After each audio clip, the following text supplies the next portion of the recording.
ყირიმის რუსეთთან შეერთების და გერმანიის გაერთიანების ერთმანეთთან შედარება საერთაშორისო სამართლის დარღვევა ასე შეაფასა მაია ფანჯიკიძემ რუსეთის ფედერაციის პრეზიდენტის განცხადება, სადაც პუტინმა აღნიშნა, რომ ყირიმის რუსეთთან მიერთებით სამართლიანობა აღდგა.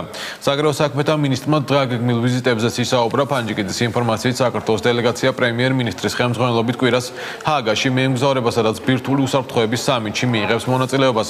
მაია ფანჯიკიძემ ასევე განაცხადა, რომ 13 მაისს საქართველოს ოფიციალური ვიზიტით საფრანგეთის პრეზიდენტი ფრანსუა ოლანდი ეწევა.